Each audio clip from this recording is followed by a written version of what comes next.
Le roi qui vint ensuite s'appelait François Ier. Il était beau, brave, noble de manières.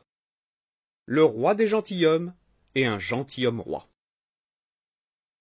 Il avait l'amour de la gloire et de la grandeur, et il voulait que la France fût la première en tout, à la guerre comme dans les arts.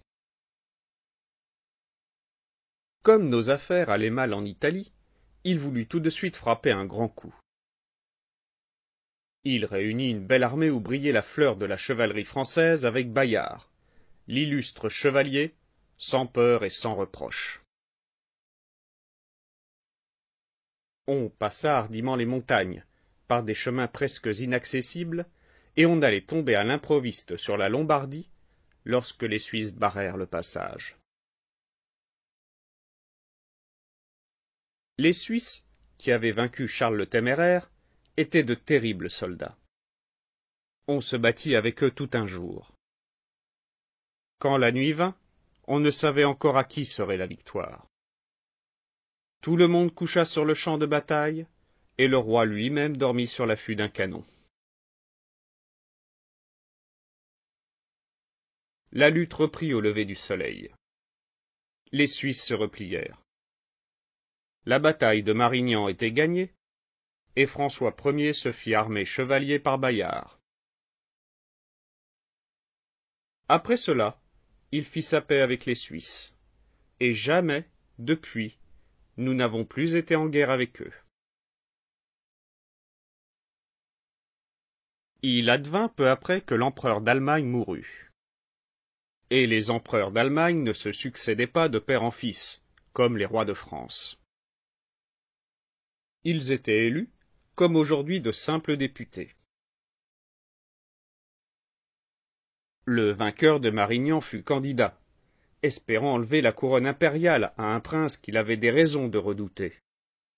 Car ce Charles Quint était le petit-fils de Charles le Téméraire, et il avait déjà beaucoup trop de royaumes en Europe, sans compter l'Amérique, que Christophe Colomb venait de découvrir. Cependant, Charles Quint fut élu, et il devint empereur. Et il fut un ennemi redoutable pour la France. Il faudra le combattre pendant de longues années. François Ier vit le danger. Il s'inquiéta tout de suite de savoir si le roi d'Angleterre Henri VIII n'allait pas s'allier contre lui avec Charles Quint. Pour devenir son ami, il lui donna une grande fête au camp du Drap d'Or, ainsi nommés tant les belles étoffes, les riches cavalcades et les festins y furent à profusion. Mais Henri VIII fut jaloux que François Ier se montrât plus magnifique et plus généreux que lui. Et il se tourna du côté de Charles Quint. Alors commença une des plus terribles attaques que la France eût subies depuis longtemps. Au nord, au sud, il fallut faire front de tous les côtés. Le chevalier Bayard fit des prodiges de valeur, mais il fut frappé à mort dans un combat, et voulut rendre le dernier soupir, le visage tourné vers l'ennemi. Quant à François Ier, il payait de sa personne. Les soldats de Charles Quint, les impériaux, ayant envahi la Provence, il marcha contre eux, les repoussa et les poursuivit jusqu'en Italie. Là, une grande bataille s'engagea à Pavie et nous fut d'abord favorable. Mais François Ier crut la victoire trop vite gagnée.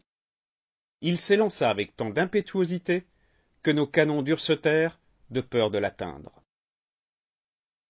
Bientôt, isolé au milieu de la mêlée, ses meilleurs chevaliers étant tombés autour de lui, il dut se rendre. Le soir du désastre de Pavie, il écrivit à sa mère. « Tout est perdu, fort l'honneur. » Comme autrefois Jean le Bon, le roi de France était prisonnier. Charles Quint le garda longtemps, et ne le relâcha que contre la promesse de lui donner la Bourgogne. Mais les Bourguignons voulurent rester français. et une assemblée déclara que cette promesse, arrachée par la force, était nulle, car, du reste, aucune province du royaume ne pouvait être cédée à un souverain étranger.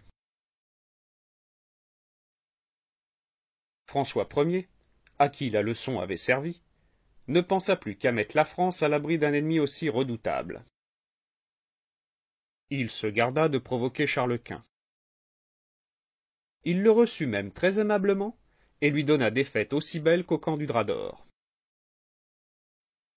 Mais, en secret, il lui suscitait des ennemis et lui créait des embarras.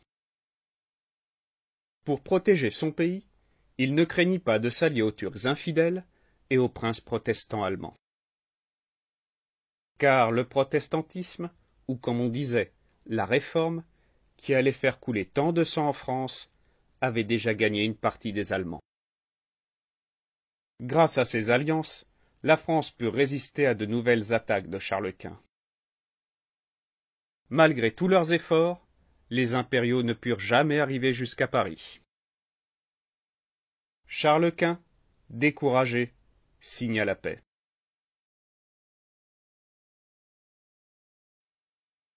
Lorsque le roi gentilhomme mourut, il put se dire qu'il laissait la France intacte et que, malgré sa puissance, l'empereur allemand n'avait pu en venir à bout.